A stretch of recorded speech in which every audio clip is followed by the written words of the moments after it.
ብሔረሰብ ያለባት ሀገር በአፍሪካ ውስጥ ኢትዮጵያ ብቻ አይደለችም። የብሔር ፖለቲካን መዋቅሯ ያደረገች አፍሪካዊት ሀገር ግን ኢትዮጵያ ብቻ ናት እስከማውቀው ድረስ። እንደኛ ብሔር ብሔረሰቦችና ህዝቦች የሚል ውጥንቅጡ የወጣ አሳየም ለሀገራቸው የፖለቲካ አስተዳደር የሰጡ ሀገራት ያሉ አይመስለኝም። ይህን ፍልስፍና የሚተች ጸረ ህዝብ ነው ማለት ጸረ ኦሮሞ፣ ጸረ አማራ፣ ጸረ ትግሬ፣ ጸረ ሲዳማ፣ ጸረ ምናምን ወዘተ በሚል ማስፈራሪያ አማራጭ ሀሳብ የሚያቀርብን ሰው ሁሉ የድሮ ስርዓት ናፋቂ አህዳዊ የሚል ታፔላ ለጥፈውና ጥምብ እርኩሱን አውጥተው በማዋረድ አማራጭ መንገድን ይዘጋሉ። ከ27 ዓመት በላይ የተጋትነው የብሔር ፖለቲካ ባለፉት 7 ዓመታት በተደረገ አገም ጠቀም የለውጥ ጉዞ ሊቀረፍ የሚችል አይነት አይደለም። ምክንያቱም የመርዛማው ቀስት ውጊት ቁስል እጅግ ጥልቅና ሰፊ ነው። አንተ ሲያምህ ከተሰማህ በህይወት አለህ ማለት ነው። ሌሎች ሲታመሙ ከተሰማህ ግን በትክክል ሰው ነህ ማለት ነው። ይህች ሀገር እንደ አብዲሳ አጋ ወደ ዳር የተገፉና ግፍ የተፈጸመባቸው አስፈላጊ እውቅናና ክብር የተነፈጋቸው ዜጎች ሞልተዋታል። ያን ግፍ በዚህ የአፓርታይዳዊ በሆነ የብሔር ፖለቲካ በልጆቻቸው ላይ ባን ደግሞ መልካም ነበር መጤዎች እያል ፈረንጁ ሪቨርስ ዲስክሪሚኔሽን የሚለው ፖለቲካዊ አካሄድ ሌላ አመፅ፣ ሌላ ችግር ይፈጥራል። መጤነህ አርፈ አፍን ዘግተ ነግደህ ብላ የሚል የብሔር ፖለቲካ ፍልስፍና በምንም መመዘኛ ከራሱ ብሔር ውጭ ያሉትን ሰዎች ያልተሸራረፈ መብት ያከብራል ማለት ዘበት ነው። ሰርቶ የመብላት የኢኮኖሚ መብት በእኩል ተሳታፊ የፖለቲካ መብት ካልታገዘ ልጅ የዘረፈውን አባት የሚያጸድቅለት ፍርደ ገምድል ጉጠኛ ስርዓት የሚፈጠረው። የብሔር ፖለቲካ በዚያው በብሔሩ ክልል ውስጥ አህዳዊ ነው። አማራጭ የመፍትሄ መንገድማ አለ። አህዳዊ ብለህ አታጣጥለው። የዛሬ ፖድካስቴን ያዘጋጀሁት ፕሮቴስታንታውያን በኢትዮጵያ ፖለቲካ ከአፄ ፋሲለደስ እስከ ጠቅላይ ሚኒስትር አብይ አህመድ ከሚለው ከእኔው ከራሴ መጽሐፍ የተወጣጣ ጽሑፍ ላይ ነው። አማራጭማ አለን። አንተ ሲያምህ ከተሰማህ በህይወት አለህ ማለት ነው። ሌሎች ሲታመሙ ከተሰማህ ግን በትክክል ሰው ነህ ማለት ነው። ይህን ያለው ሩሲያዊ ፈላስፋ ፎይዶር ዶስቶቭስኪ ነው። ቶልስቶይም ብሎታል የሚሉም አሉ። ከ27 ዓመት በላይ የተጋትነው የብሔር ፖለቲካ ባለፉት 7 ዓመታት በተደረገ አገም ጠቀም የለውጥ ጉዞ ሊቀረፍ የሚችል አይነት አይደለም። ምክንያቱም የመርዛማው ቀስት ውጊት ቁስል እጅግ ጥልቅና ሰፊ ነው። የፖለቲካችን ጥያቄ ሁሉ የሚመለሰው የብሔር ብሔረሰቦች ጥያቄ ሲመለስ ነው ብለው ቀፍድደው የያዙን የ60ዎቹ የያ ትውልድ ፖለቲከኞችና ልጆቻቸው የ80 የ90ዎቹ የዚህ ትውልድ ልጆች ሌላውን አማራጭ ለማሰብ ወይም በቀና መንፈስ ለመስማት የሚፈልጉ አይመስልም። ይህን ፍልስፍና የሚተች ጸረ ህዝብ ነው ማለት ጸረ ኦሮሞ፣ ጸረ አማራ፣ ጸረ ትግሬ፣ ጸረ ሲዳማ፣ ጸረ ምናምን ወዘተ በሚል ማስፈራሪያ አማራጭ ሀሳብ የሚያቀርብን ሰው ሁሉ የድሮ ስርዓት ናፋቂ አህዳዊ የሚል ታፔላ ለጥፈውና ጥምብ እርኩሱን አውጥተው በማዋረድ አማራጭ መንገድን ይዘጋሉ። የ60ዎቹ ልጆች ፖለቲከኞች ሁሌም ከአፋቸው የማይወጣ ቃል አለ። በመቃብሬ ላይ የሚፈሊጥ ስለ መሬት ፖሊሲ ሲነሳ በመቃብሬ ላይ፣ ስለ ፌዴሬሽኑ መሻሻል ወይም ሌላ የፌዴሬሽን አማራጭ ሀሳብ ሲነሳ በመቃብሬ ላይ፣ ስለ ህገ መንግስቱ መሻሻል ሲነሳ በመቃብሬ ላይ እያሉ ጽንፍ መያዝ በሁሉ ሆኗል። ምናልባት ይህ ትውልድ እንደተመኘው ለአንዴና ለመጨረሻ ጊዜ በመቃብሩ ላይ የማያዳግም ለውጥ ማምጣት ሳያስፈልግ አይቀርም። ሰውን ሰውና ሰው ብቻ ተብሎ የማይታሰብበትን ይህን አፓርታይድ ነክ የሆነ የብሔር ፖለቲካ ሰንኮፍ ከትውልዱ አእምሮ ነቅሎ ለማውጣት ጊዜ እንደሚያስፈልግ ብረዳም የሾሁን ወይም የሰንኮፉን መርዝ መዝምዞ ለማውጣት ስራው መጀመር ያለበት ይመስለኛል። ከዚሁ ጋር ተያይዞ ስለ ፌዴራሊዝም ሲነሳ ቋንቋና ብሔርን ያማከለ ፌዴራሊዝምን አማራጭ አልቦ አድርጎ የማቅረብ አባዜ በእነዚሁ የብሔር ፖለቲከኞች ዘንድ ይታያል። ይህ በቋንቋና በብሔር ላይ የተመሰረተ ፌዴራሊዝም አረ እየሰራ አይደለም፣ ብዙ ደም መፋሰስን እያስከተለ ያለና ከአፓርታይድ ብዙም ያልተለየ የፌዴራል ስርዓት ነው። ስለዚህ ሌላ የተሻለ ፌዴራላዊ ስርዓት ማለትም ፍሮም the grassroots up እንዳለ ብናስብ ይሻላል የሚል ሀሳብ ከቀረበ ወዲያውኑ የብሔር ፌዴራሊዝም ደጋፊዎች አህዳዊ ብለው ተቃውሟቸውን በከፍተኛ ድምፅ ያሰማሉ። ደጋግመህ አረ የለም እኔ እየተናገርኩ ያለሁት ስለ ፌዴራል አይነት ነው እንጂ ፌዴራሊዝምን እየተቃወምኩ አይደለም ብለህ መከራከሪያ ብታቀርብም የብሔር ፖለቲከኞችን መስሚያ ጥጥ ሳይሆን የሲሚንቶ ምርግት ደፍኖታል። አንዳንዶቹም አይን አውጥተው ይመጡና ከእኛ ሀገር ጋር ፍጹም ተመሳሳይነት የሌለውን የሌሎች ሀገሮች ምሳሌ አምጥተው ሊግቱህ ይሞክራሉ። የብሔር ፖለቲከኞቹ ሊያሳምኑን ጥረት ሲያደርጉ የብሔር ፖለቲካ የአፈጻጸም እንጂ የፍልስፍና ችግር የለበትም ነው የሚሉን። በ60ዎቹና በ70ዎቹ ውስጥም እነዚህ የ60ዎቹ ያ ትውልድ ልጆች በኮሙኒዝም ፍልስፍና አብደው ማርክሲዝም ሌኒዝም የኢትዮጵያን ችግር ብቻ ሳይሆን የዓለምንም ፖለቲካዊና ማህበራዊ ከዚያም አልፎ ሃይማኖታዊ ዓለምን ሃይማኖት የለሽ በማድረግ ችግር ሁሉ የሚፈታ ፍቱን መድኃኒት ነው ብለው ብዙ ደም አፋሰውናል። ፈረንጅ ጋታቸውና አፍሪካዊ መሰረት የሌለው ፍልስፍና ነበርና ጠፍቶ አጠፋቸው። አሁን ሊግቱን የሚሞክሩት ብሔር ተኮር ፖለቲካም እንደዚሁ ሰዋዊም ኢትዮጵያዊም አፍሪካዊም አይደለም። እንዲያውም ሌሎች አፍሪካ ሀገራት በዚህ የብሔር ፖለቲካ ስንታመስ እያዩ ኢትዮጵያን ያየህ ተቀጣ የሚል መጠቋቋሚያ አድርገውናል። እንደ ናይጄሪያ ያሉት በጥቂቱ የጀመሩትም ሀገራት አዋጭ መንገድ አይደለም ብለው አግደውታል። ብዙ ብሔረሰብ ያለባት ሀገር በአፍሪካ ውስጥ ኢትዮጵያ ብቻ አይደለችም። የብሔር ፖለቲካን መዋቅሯ ያደረገች አፍሪካዊት ሀገር ግን ኢትዮጵያ ብቻ ናት እስከማውቀው ድረስ። እንደኛ ብሔር ብሔረሰቦችና ህዝቦች የሚል ውጥንቅጡ የወጣ አሳየም ለሀገራቸው የፖለቲካ አስተዳደር የሰጡ ሀገራት ያሉ አይመስለኝም። በዚህ የፖለቲካ መንገድ ሀገሪቷ አተረፈች? ከሌሎቹ እንደ ኢትዮጵያ ያሉ ብዙ ብሔረሰብ ካላቸውና ሌላ የመንግስት መዋቅር ከመረጡ የተሻለ ሀገር መንግስት መሰረተች? የተሻለ ሰላምስ አመጣላት? ሀገራዊ አንድነቷስ ካድሬዎቿ ሊያሳምኑን እንደሚዋትሩት ተጠናከረላት?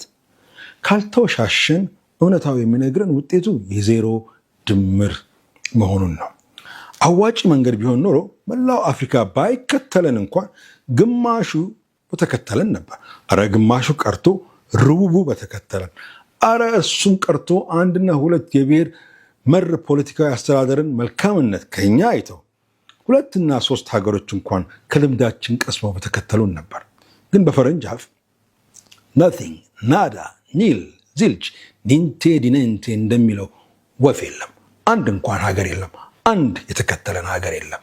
እንደው ለነገሩ የብሔር ፖለቲካ ሊቃን ይህ ለምን ሆነ ብለው ጠይቀው ያውቁ ይሆን? አይመስለኝም። ምክንያቱም ፍልስፍናቸውንም ጥቅማቸውንም ፖለቲካቸውንም ያናጋዋልና የሀገሬ ሰው እድር ሲያቋቁም ጎጥ አይቶ የእድር ዳኛ አይሾምም። የእድር አባል የሆነውን የአካባቢውን ሰው ጨዋነቱን፣ ቤተሰባዊ ኃላፊነቱን በብቃት መወጣቱንና የአካባቢው ያለውን ተቆርቋሪነት ብቻ አይቶ ነው የሚሾመው። ሃይማኖት ተቋሙን መስጊድ ይሁን ቤተክርስቲያን እንዲያስተዳድርለት የሚፈልገውን ሰው የሚመርጠው የአካባቢው ሰው መሆኑን፣ ለእምነቱና ለአካባቢው አሳቢ መሆኑን፣ ኃላፊነትንም የሚሸከም መሆኑን መዝኖ ነው የሚመርጠው። ፈሪሃ ፈጣሪ ያለው ሰው መሆኑ ለእርሱ በቂ ነው። አሁን ይህ በጎ ልማድ በቤተ እምነት ውስጥም በአሳፋሪ ሁኔታ እየተሸረሸረ መጥቷል። ይህ ነው ኢትዮጵያዊ አፍሪካዊ እሴት። ይህ ነው አብሮ ተሳስቦ ያኖረው የሚያኖረውም። ይህ ነው አፍሪካዊ ፍልስፍና ኡቡንቱ። I am a person through other people. My humanity is tied to yours. ይኸው ነው ሰው የመሆን ፍልስፍና። ታዲያ ይህ እሴት ፖለቲካ ውስጥ ገብቶ መልካም ውጤት ለማምጣት ምን የሚሳነው ነገር አለ? ይህን የአስተዳደር ዘይቤ ለዘመናት ኖረንበታል እኮ። ሐዋሳ ውስጥ የሚኖር ሰው ሐዋሳን ለማስተዳደር ለምን በግድ ሲዳማዊ መሆን አለበት? መቼስ ሐዋሳን ሐዋሳ ለማድረግ ሲዳማው ብቻውን አልሰራውም። ወይም አዳማን ኦሮሞው፣ ወይም ባህር ዳርን አማራው፣ ወይም ጋምቤላን አኝዋኩ ኑዌሩ፣ ወይም ሆሳአናን ከንባታው፣ ወይም ሰመራን አፋሩ፣ ወይም ጅጅጋን ሶማሌው ወዘተ ብቻውን ከተማውን ወይም መንደሩን ከተማ ወይም መንደር አላደረገውም። ድሬዳዋ ለዚህ ጥሩ ምሳሌ ናት። ኡቡንቱ ነች። አንተ ስላለህ እኔ አለሁ፣ እኔ ስላለሁ አንተ አለህ አለች ድሬዳዋ። እንዲሁ ለነገሩ አንድ ሰው የአንድ አካባቢ ተወላጅ ነው ለማለት ስንት ዓመት ወይም ትውልድ አካባቢ መኖር ይጠበቅበት ይሆን? የራሴን ቤተሰብ ምሳሌ አድርጌ ልጠቀምበት። ሴት ቅድመ አያቴ ከሰሜን አካባቢ ወደ ጅጅጋ ገና ጉብል ሳለች ለኑሮ ሄደች። አያቴ በዛው ተወልዳ አድጋ ለትዳርም በቅታ እናቴን ወለደች። እናቴ በጅጅጋ ተወልዳ ወጣት ሳለች ወደ አዲስ አበባ መጣች። በጣሊያን የአፓርታይድ ሕግ መሰረት ሁሉም ወደ መጣበት ትውልድ ወይም የዘር ሀገሩ ይመለስ ብሎ በሰጠው ትዕዛዝ መሰረት የነመለስ ዜናዊ የፖለቲካ ስነልቦና ከዚህ የተቀዳ ይመስላል። በ1984-85 ህገ መንግስቱን ሲያረቁና ሲያጸድቁ ይኸው የቅኝ ግዛት የስነልቦና የደም ግፊት ወደ ጭንቅላታቸው ሳይወጣ አይቀርም ነበር። አሁንም ድረስ በጅጅጋና በሐረር አካባቢ የቀሩ ዘመዶች አሉን። የእናቴን ቤተሰብ ጣሊያን ወደ መጣችሁበት ተመለሱ የሚል አፓርታይዳዊ መመሪያ ባያወጣ እኛንና ልጆቻችንን ጨምሮ አሁን በጅጅጋ 5ኛ ወይም 6ኛ ትውልድ እንሆን ነበር ማለት ነው። እኛ በአካል ባንኖርም አሁንም በተለይ በሐረርና በድሬዳዋ አካባቢ 6ኛና 7ኛ የደረሰ ትውልድ ቤተሰብ አለኝ። እንግዲህ እነዚህ መቼ ነው ጅጅጋውያን፣ ሐረራውያን፣ ድሬዳውያን የሚሆኑት? እንደ ብሔር ፖለቲከኞቹ ቀመር ከሆነ መቼም አይሆኗትም። ሁሌም መጤዎች ናቸው። በተጨማሪም በአድዋ ጦርነት ጊዜ ከመላው ሀገር ተሰባስበው ደማቸውን አድዋ ላይ ያፈሰሱት ጀግኖች ወይም አባጅፋር ከ500 በላይ ወታደርና ከ60,000 በላይ ማርትሬዛ ወይም ገንዘብ ለአድዋ ጦርነት የለገሱት ወይም በሁለተኛው የጣሊያን ወረራ ጊዜ እነ አብዲሳ አጋ፣ እነ ጀገማ ኬሎ፣ እነ ታደሰ ብሩ ጉሮሮ ለጉሮሮ የተናነቁትና ደም የተራጩት የኦሮሞ መሬት፣ የአማራ መሬት፣ የሲዳማ መሬት፣ የሶማሌ መሬት፣ የአፋር መሬት፣ የምናምን ወዘተ መሬት የሚለውን አስተሳሰብ ለመፍጠር ሳይሆን ጣሊያን ሊያመጣ የሚችለውን አፓርታይዳዊ የዘር ጭቆና እንደ አንድ ኢትዮጵያዊ አፍሪካዊ ጀግና ተዋግቶ ሰው በሀገሩ ሰው ተብሎ ተከብሮ እንዲኖር ነው። በዚህ ብዙ ዋጋ በተከፈለበት ሀገር ላሉ ለጀግኖቻችን የሚገባቸውን ክብርና ዋጋ ሰጥተናቸዋል? በጭራሽ። ዛሬስ የአብዲሳ አጋ ልጆች ኦጋዴን ላይ እንደ ማንኛውም ፈረንጅ ወይም ቻይናዊ የመኖርና ንብረት የማፍራት መብታቸው ብቻ ተረጋግጦላቸው እንዲኖሩ ነው የሚፈለገው? ወይስ እንደ አንድ ኦጋዴናዊ የአካባቢው ነዋሪ ፖለቲካውም ሆነ ኢኮኖሚው መብት እንደተከበረለት ኢትዮጵያዊ እንዲኖሩ? አብዲሳ መቼስ የተጋደለው በተጋድሎ ሀገር እንዳቆየ ጀግና የልጅ ልጆቹ ኦጋዴን የእኛ ነው እንዲሉ፣ ማንኛውም ኢትዮጵያዊ ፖለቲካውም ኢኮኖሚያዊም ሙሉ መብቱ ሳይሸራረፍ ተከብሮለት በየትኛውም የኢትዮጵያ ክልል ኦጋዴንም ሆነ ካራማራ በአባቱ የጀግንነት ገድል ላይ ተመስርቶ አዲስ የጀግንነት ጀብዱ የሚሰራበት መጤ ተብሎ የማይባረርበት ሀገር ሊመሰርትላቸው ነው የሞተው አብዲሳ። ይህች ሀገር እንደ አብዲሳ አጋ ወደ ዳር የተገፉና ግፍ የተፈጸመባቸው አስፈላጊ እውቅናና ክብር የተነፈጋቸው ዜጎች ሞልተዋታል። ያን ግፍ በዚህ የአፓርታይዳዊ በሆነ የብሔር ፖለቲካ በልጆቻቸው ላይ ባንድ ደግሞ መልካም ነበር። መጤዎች እያልን ፈረንጁ ሪቨርስ ዲስክሪሚኔሽን የሚለው ፖለቲካዊ አካሄድ ሌላ አመፅ፣ ሌላ ችግር ይፈጥራል። በኢትዮጵያ መሬትና ብሔር የተጣበቀበት ፖለቲካ ነው ያለን። የብሔር ፖለቲካ አስቀያሚነቱ ደሙን አፍስሶና ሞቶለት ነፃነቱን ላስረከበው ሰው እንኳን ፖለቲካውን በእኩልነት የማያጋራ መሆኑ ነው። የፖለቲካ መብቱ ያልተጠበቀለት ማህበረሰብ ደግሞ የኢኮኖሚ መብቱ ይጠበቅልኛል ብሎ ሊያምን አይችልም። ይህ በደቡብ አፍሪካ በአፓርታይድ ጊዜ፣ በሰሜን አሜሪካ በጂም ክሮ ጊዜ በግልጽ የታየ የታሪክ ክስተት ነው።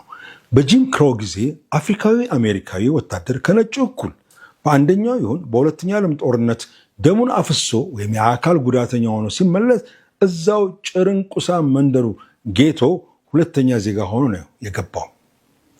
ምክንያቱም ምንም እንኳን እንደ አንድ የአሜሪካዊ የትም ሄዶ የመስራት መብት ቢኖረውም የፖለቲካ መብቱን የሚያስጠብቅለት በተለይ በደቡቡ የአሜሪካውያን ግዛት መልካምና የሚሰራ ሲስተም አልነበረምና የብሔር ፖለቲካ አፓርታይዳዊም ነው፣ አድሏዊም ነው። እንደ ጂም ክሮ በብሔር ፖለቲካ ላይ የሚያጠነጥነው የእኛ ህገ መንግስትም ከዚህ የተሻለ እየሰራ አይደለም። የፖለቲካ መብቱና ጥቅሙን በእኩልነት ሰው ብቻ ብሎ ያላከበረ መስተዳደር የኢኮኖሚ መብቱን ያስከብራል ብሎ ማመን ከንቱ ነው። ስትራክቸራል ሬሲዝም ይሉታል አሜሪካውያን የራሳቸውን ሶሲዮ ፖለቲካል ታሪክ በጥቁሩ ህዝብ ላይ የተፈጸመውን ሲገመግሙ። መጤነህ አርፈ አፍን ዘግተ ነግደህ ብላ የሚል የብሔር ፖለቲካ ፍልስፍና በምንም መመዘኛ ከራሱ ብሔር ውጭ ያሉትን ሰዎች ያልተሸራረፈ መብት ያከብራል ማለት ዘበት ነው። የጉራጌ ማህበረሰብ የራሴ ክልል ያስፈልገኛል ብሎ ከጠቅላይ ሚኒስትሩ ጋር ሸንጎ በተቀመጠ ጊዜ ያነሳው ይህንኑ ችግር ነበር።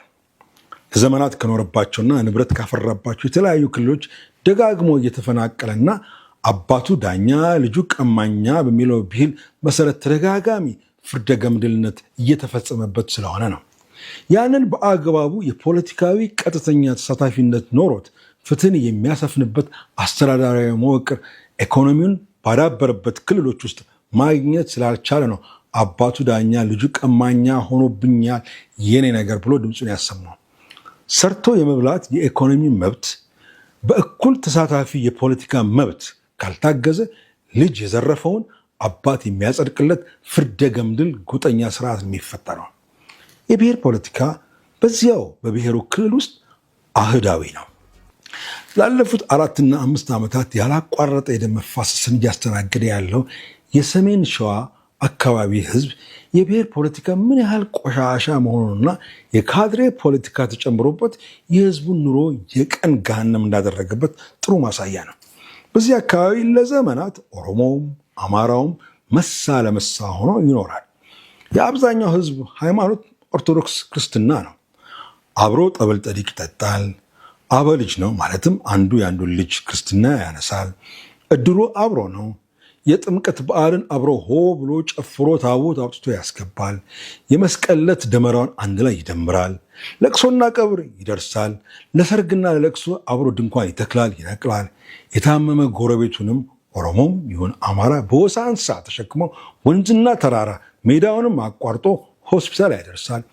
ግንቦት ልደታን ዋርካም ኦዳ ስር ተሰባስቦ ያከብራል። ልጆቹ በአንድ ትምህርት ቤት ይማራሉ። ኳስ አብረው ይጫወታሉ። ሲፋቀሩም እሰይ አበጃችሁ ብሎ ይጥራል። ሲጣሉ ደግሞ አብሮ ቁጭ ብሎ ዳኝቶ ያስታርቃል። ይህ ህዝብ በባህል በሃይማኖትም በተሰባጠረ ቋንቋም ተደበላልቆ ይኖራል። ተማርሁ ላለ የብሔር ፖለቲከኛ ይህ ምንም አይደለም። የህዝቡ በባህልና በሃይማኖት እንዲሁም በቋንቋ ምክንያት ሳይጋጭ የኖረበት ማህበራዊ መስተጋብር መኖሩ ለእርሱ የሚወደው የሚመቸው ነገር አይደለም። ለእርሱ እርሱ የመጣበት ብሔር በአካባቢው ንጉሥ ሆኖ ካልገዛ የዓለም ፍጻሜ ነው። የእርሱ ካድሬዎች በስልጣን ተቀምጠው ጥቃቅንና አነስተኛ ባለአባቶች ሆነው አንዱን በሌላው ብሔር ላይ እያነሳሱ ካልገዙ የብሔር ሊቁ የተሸነፈ ነው ይመስለው። ህዝቡ አንጣላም አብረን ኖረናል ብለው አሻፈረኝ ስሉት በጎን ታጣቂዎችን ልኮ አንዱን በአንዱ ብሔር ላይ ያነሳሳል። የሚያሳዝነው ነገር የሙከራ እየተሳካ ከመምጣቱ የተነሳ በአሁኑ ጊዜ በእነዚህ ወረዳዎችና ቀበሌዎች አካባቢ ሰው በአረቄ ቤት ሲጣላ እንኳን ወዲያውኑ የከተማውና የመንደሩ ወሬ የሁለት ሰዎች ጠብ ሳይሆን የብሔር ጠብ ሆኖ ነው የሚነገረው። በፊት በሽምግልና ይፈቱ የነበሩ ቀላልም ከባድም ጠቦች አሁን የብሔር ጉዳይ የሆኑና ካድሬ እጁን ሰተት አድርጎ በማስገባት ፖለቲካዊ እንዲሆኑ ያወሳስባቸዋል። በዚያ አካባቢ ያለው ልቅሶና ሰቆቃ እጅግ ከባድ ነው። መፍትሄው ግን አንድና አንድ ብቻ ነው።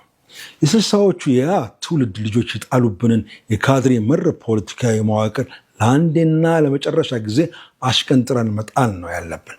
ህዝብ ብሔር አላልኩም። ህዝብ ራሱን በራሱ እንደ ባህሉና ወጉ የሚያስተዳድረው በማንነቱ አድሎ ሳይደረግበት የአጣየ፣ የኤፍራታ ግድም፣ የሰንበቴ፣ የጅሎ ጥሙጋ፣ የባርሲሶ፣ የካራ ሌንጮ፣ የሸዋሮቢት ወዘተ ነዋሪና ነዋሪ ሰው በመሆኑ ብቻ ፖለቲካውም ሆነ ኢኮኖሚያዊ መብቱን የሚያስከብርለትን የአካባቢውን ሰው በብሔሩ ሳይሆን በችሎታና በቋንቋ ብቻ አምኖበት የሚመርጥበት ፖለቲካዊ መዋቅር ከታች ከቀበሌ ጀምሮ እስካልተዘጋጀ ድረስ ሰቆቃው ይቀጥላል። አማራጭ የመፍትሄ መንገድማ አለ። አህዳዊ ብለህ አታጣጥለው። እኛ ኢትዮጵያውያን የአካባቢያችንን ሰው በመሆኑና የአካባቢ ነዋሪ በመሆኑ ብቻ ለተለያዩ ማህበራዊና ሃይማኖታዊ ኃላፊነቶች መርጠነው የማህበራዊ ኑሯችንን ችግሮች በጋራና በሰላም አብረን እየፈታን ኖረናል። መንገድ እንዲሰራ፣ መብራት እንዲገባ፣ ትምህርት ቤትና የጤና ጣቢያ እንዲቋቋም ብሔር ሳንቆጥር ጎጥም ሳንለይ እንደ አንድ ማህበረሰብ የሚያስተባብረን የአካባቢውን ሰው መርጠን ብዙ ሰርተናል።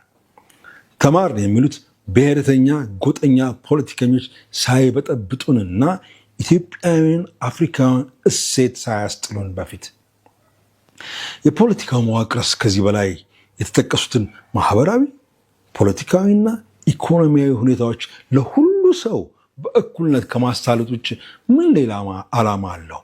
ይህን ኢትዮጵያዊ አፍሪካዊ እሴት ማዳበር ነው የሚሻለን ወይስ አሁንም እንደገና የፈረንጅ ኮተታ ኮተት ቀደም ሲል ኮሙኒዝም፣ ሶሻሊዝም፣ አሁን ደግሞ ብሔር ብሔረሰብ ምናምን አሳሰብ የጎላበት ዲሞክራሲያዊ የሆነ ፍልስፍና ማለትም ኮሙኒስቶቹ የወዛደር አምባገነንነት ሲሉ፣ ብሔረተኞቹ ደግሞ የአንድ ብሔር አምባገነንነት በያዘው ታሪካዊ ቦታ ላይ ይላሉ። ዞሮ ዞሮ ሁለቱም አምባገነኖች ናቸው። ይህን አምጥተን በፕሮፌሰርነት ማዕረግ እየተራቀቅንበትና የእኛ የሆነውን አብሮ የመኖር ፍልስፍና እያናናቅን ህዝቡን ወደ ሌላ የደም አዙሪት ውስጥ እንዲገባ እንምራው? ከፈረንጆቹ የብሔር ፖለቲካ የእኛው የእድር መዋቅር ፖለቲካ የተሻለ መፍትሄ አለው። እሱም ወደ ቀበሌ፣ ወደ ወረዳ፣ ወደ ዞን መዋቅሩን አዘመነን ብናሳድገው ፍሮም ግራስሩትስ አፕ ሀገር በቀል ነውና በፓርቲ ካድሬ ከሚመራ መንግስታዊ መዋቅር ይልቅ የአካባቢው ሰው ኃላፊነት የሰጠው የሚሾመውና የሚሽረው ስለሆነ ሄዶ የሚወሸቅበት የብሔር ጎጥ ፓርቲ የለውምና በስራው ይዳኛል። የሀገሬ እድር ዳኛስ የሚዳኘው እንዲሁ በስራው አይደል? ሀገሬ ከስልሳዎቹ ያ ትውልድ ልጆች በተወረሰ የካድሬ ፖለቲካ የፍጥኝ ተይዛለች። በዘመነ ደርግ የጀመረው ይህ ኮሙኒስታዊ የካድሬ አስተዳደራዊ አገዛዝ ለአንዴና ለመጨረሻ ጊዜ ከዚች ሀገር እንደ ሰንኮፍ ተነቅሎ ካልተጣለ መቼም ሀገሪቱ ጤና አግኝታ የሰመረ ፖለቲካዊ አስተዳደር አይኖራትም። ይህ የስልሳዎቹ ልጆች የጀመሩት የካድሬ ፖለቲካ መዋቅር እያስከፈለን ያለው ዋጋ እጅግ ከፍተኛ ነው። ካድሬ ፊት አይቶ አደር ፖለቲከኛ ነው። ለሚያስተዳድረው ህዝብ ወይም ለተሾመበት ስፍራ ምንም አይነት ታማኝነት የለውም። ትንፋሹም እይታውም የሚቀዳው በተዋረድ ካሉ የፓርቲው አለቆች ነው። ካድሬ በተዋረድ ያሉት አለቆቹ ዝለል ሲሉት የሚያቀርበው ጥያቄ ለምን የሚል ሳይሆን በስንት ከፍታ ዘልዬ ሌላውን ካድሬ በልጬ ወደሚቀጥለው እርከን ልውጣ የሚል ነው። እኔ የወረዳ 2 ነዋሪ ነኝ። የወረዳ 2 አስተዳዳሪ ማን እንደሆነ ግን አላውቅም። የተሾመ ወይም የተሾመችብኝ ስለሆነ ወይም ስለሆነች። እኔ የአዲስ አበባ ነዋሪ ነኝ። ከንቲባዬን አንዴ መርጬ አላውቅም። ምክንያቱም ከንቲባ ወይም ከንቲባዋ በፓርቲ የተሾሙብኝ ስለሆነ። እኔ እዚህ ሀገር ነዋሪ በሆንም ጠቅላይ ሚኒስትሬን በቀጥታ መርጬ አላውቅም። በፓርቲ ፖለቲካ እዚያው ተመራርጠው ጠቅላይ ሚኒስትሬ ማን እንደሆነ ይነግሩኛል። የክልል ፕሬዚዳንቶች በየጊዜው ነው የሚቀያየሩት። ምክንያቱም የፖለቲካ ሹመኞች ናቸው እንጂ የክልል ህዝብ በቀጥታ የሚሾማቸው ወይም የሚያወርዳቸው አይደሉምና ሁሉም የተሾሙልኝ ወይም የተሾሙብኝ ወይም የሚነሱልኝ በፖለቲካ በፓርቲ ውሳኔ ነው። እኔ ምንም የማለት መብት የለኝም። በወረዳዬ ማን እንደሚያስተዳድረኝ ማወቅ ብቻ ሳይሆን የወረዳ አስተዳደሬን መምረጥ እፈልጋለሁ። ለአስተዳዳሪነት ለምርጫ የሚቀርበው ሰውም የሚመረጠው ብሔሩ ወይም የመጣበት የፖለቲካ ፓርቲ ሳይሆን በችሎታውና በችሎታው ብቻ ነው። በምርጫ ቅስቀሳ ጊዜ እሰራዋለሁ ያለኝን ባይሰራ ጊዜው ሲያልቅ ሁለተኛ ፊቱን ወደ ፖለቲካ እንዳይመልስ አድርጌ በድምፄ ቀጥቼ አባረዋለሁ። ወይም ከከፋም የተቃውሞ ፊርማ አሰባስቤ ጊዜው ሳይደርስ አሰናብተዋለሁ። ከዚህም የተነሳ የወረዳ አስተዳዳሪ የእኔን ፊት አይቶ አደር ፖለቲከኛ እንጂ የፓርቲውን ፊት አይቶ አደር ፖለቲከኛ አይሆንም። ከንቲባዬም እንዲሁ።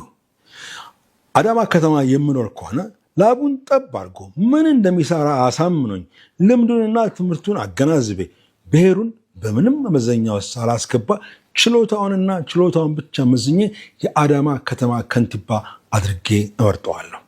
ካልተመቸኝ ደግሞ አባርረዋለሁ። የፖለቲካ ፓርቲ ፊት አይቶ አደር ፖለቲከኛ አይሆንብኝም። ሄዶ የሚወሸቅበት የብሔር ፖለቲካም አይኖረውም። ከጉድ የሚያወጣው ስራው ብቻ ይሆናል። እኔን አይቶ እኔን ፈርቶ እኔንም አክብሮ የሚያስተዳድረኝ ከንቲባ ይኖረኛል። የክልል ፕሬዚዳንትም እንዲሁ፣ ጠቅላይ ሚኒስትሩም እንዲሁ። የስልሳው ልጆች ግን ከደርግ ጊዜ ጀምሮ የተከሉብን ኮሚኒስታዊ የካድሬ ፖለቲካ የፓርቲ ወይም የብሔር ታማኝነት እንጂ የህዝብ ታማኝነትን አይጠይቅም። ይህ በፖለቲካ ሂደት ውስጥ ትልቅ ክስረት ነው ለዚች ሀገር። አቋሜን ግልጽ ላድርግ። ብሔር አለ? አዎ አለ። በርካታ ሀገሮች የብዙ ብሔሮች ስብስብ ወይም ድምር ውጤቶች ናቸው። አውሮፓውያኑ ከጣሊያን ተነስተን ግሪክ ድረስ ብንወርድ፣ ከእንግሊዝ ተነስተን ወደ ጀርመን ብንጓዝ፣ እንዲሁም ምስራቅ አውሮፓን ብናካለን ሁሉም በተለያዩ ብሔረሰቦች ስብስብ የተገነቡ ሀገሮች ናቸው። ይህ ኢትዮጵያዊም ክስተት ነው። ኢትዮጵያ አንድም ብዙም የሆነች ድንቅ ውብ ሀገር ናት። ኢትዮጵያ በእንዲህ አይነት የዘመናት የብሔሮች ድብልቅልቅ ተዋጽኦ የተገነባች ናት።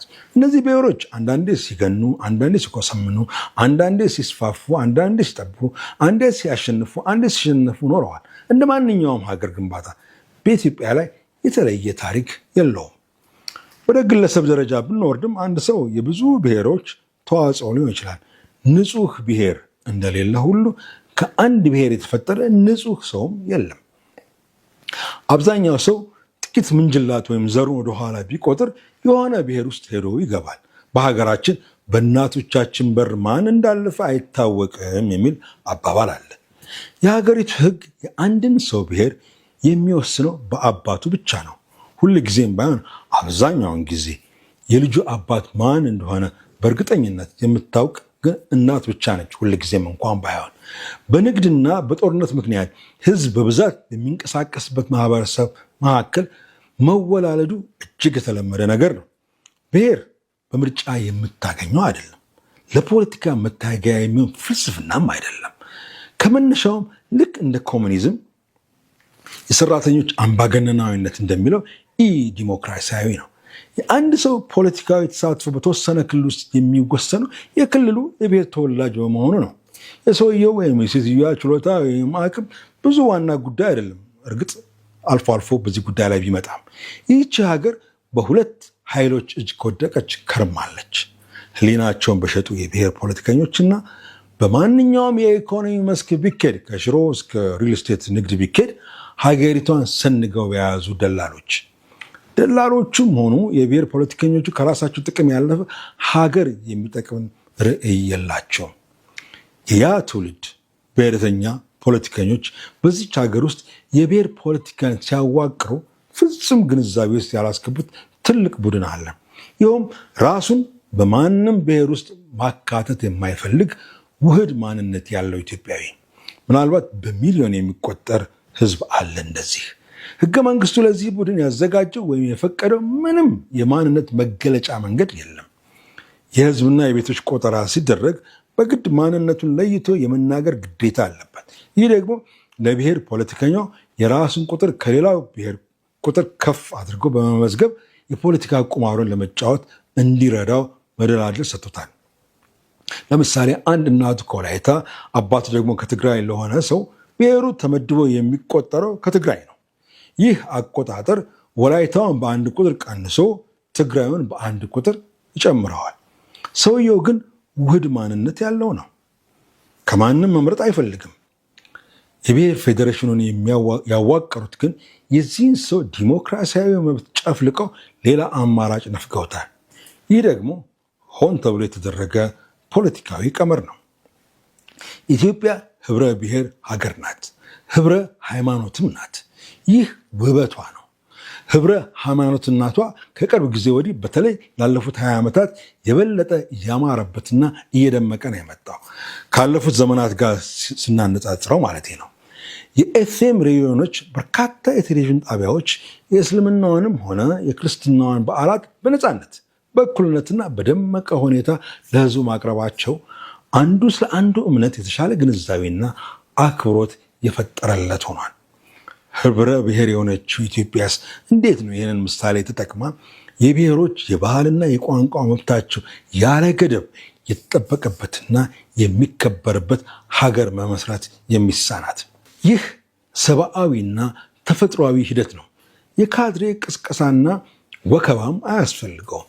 በዚህ አስታኮ ግን አግላይና ገፊ የሆነ የፖለቲካ መዋቅር ዘርግቶ የሌላውን የመኖር የመስራትና ሙሉ የፖለቲካ ተሳትፎንና እንደ አንድ የአካባቢ ነዋሪ ሰው በመሆኑ ብቻ ለፖለቲካ ቢሮ ተወዳድሮ ስልጣን ይዞ የአካባቢውን ህዝብ ብሔር አላልኩም፣ አሁንም ህዝብ የማስተዳደርን መብት የሚነፍቅ አፓርታይዳዊ ስርዓት ማስፈን ኢ ዲሞክራሲያዊ ነው። ቀደም ብዬ እንዳልኩት በመዋቅር የፖለቲካ መብቱ ያልተጠበቀለት ግለሰብም ሆነ ማህበረሰብ የኢኮኖሚ መብቱ ይጠበቅለታል ማለት ሐሰት ነው። ኢትዮጵያውያን በየትኛውም የሀገሪቱ ክፍል ተዘዋውሮ የመስራትና ሀብት የማፍራት መብት አላቸው የሚለው አባባል በዛው ልክ የፖለቲካ ተሳትፏቸውንም ኢኮኖሚያቸውን በመሰረቱበት ቦታ ላይ ካላረጋገጠ ባዶ ፕሮፓጋንዳ ነው። የብሔር ፖለቲካ በብሔር አካባቢ ብቻ የሚቀርም አይደለም፣ ወደ ጎጥም ይወርዳል። እስከ ጎጥ ወርዶ ይቦጫጭቃል። በትልቁ ብሔር ውስጥ ችግር ካጋጠመው ጎጥ ውስጥ ሄዶ ይወሽቃል። የብሔር ፖለቲካ ደርዝ የሚሞላ ፍልስፍና ባይኖረውም ለብሔር ፖለቲከኞች ግን በጣም የተመቸ ነው። የአንድ ማህበረሰብ የባህልና የቋንቋ መብት እንዲከበርለት በግድ በብሔር የተደራጀ ክልላዊ መዋቅር አያስፈልገውም። ይህንን የሚያስፈጽም ጠንካራ ፖሊስና ፖለቲካዊ ፈቃደኝነት ነው የሚያስፈልገው። አንተ መጤነ እኔ ግን ነባር የመሬቱ ባለቤት ነኝ የሚል ህገ መንግስትም ሆነ ፖሊሲ የሚረቅበትና የሚተገበርበት ሁኔታ ሲፈጠር ግን ያ ዘረኛ ወይም አፓርታይድ ስርዓት የሚያነግስ መቼም ቢሆን ሰላምና መተሳሰብን ሆነ መከባበርንም የማይፈጥር ስርዓተ መንግስት ይሆናል። ለህብረ ብሔራዊትና ለህብረ ሃይማኖታዊት ኢትዮጵያ ይህ ክፉ ሰንኮፍ ወይም እሾ ነው፣ ሊነቀል ይገባዋል።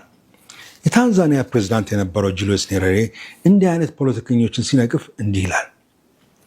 Any politician who use religion and ethnicity as a basis of mobilization is one who is suffering from intellectual bankruptcy and ideological bankruptcy. በምሁራዊነቱ የከሰረ በፍልስፍናውም የከሰረ ነው ይለዋል ኔሬሬ። ታላቁ ሳይንቲስት አልበርት አንስታይን ስለ ብሔረተኝነት እንዲህ ብሎ ነበር። ብሔረተኝነት የልጅ ልምሻ ወይም ሽባነት አይነት የአእምሮ ያለመብሰል በሽታ ነው። እንደ ኩፍኝ ወረርሽኝ ይዛመታል ነበር ያለ አንስታይን። አህዳዊና ጨፍላቂ ያልሆነ ሌላ አማራጭ ፌዴራላዊ ስርዓትማ አለ። ያውም ከእኛው ለእኛው የተቀዳ ኢትዮጵያዊ አፍሪካዊ የሆነ ፍልስፍና ኡቡንቱ። አንተ ስላለህ እኔ አለሁ፣ እኔ ስላለሁ አንተ አለህ።